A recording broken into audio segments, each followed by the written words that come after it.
పరశురామ శ్రీరామ కృష్ణావతారములను ధరించిన శ్రీహరి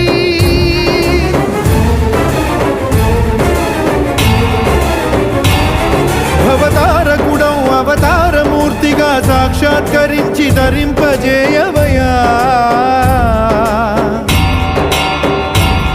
నను బంధ విముక్తుని చేయవయా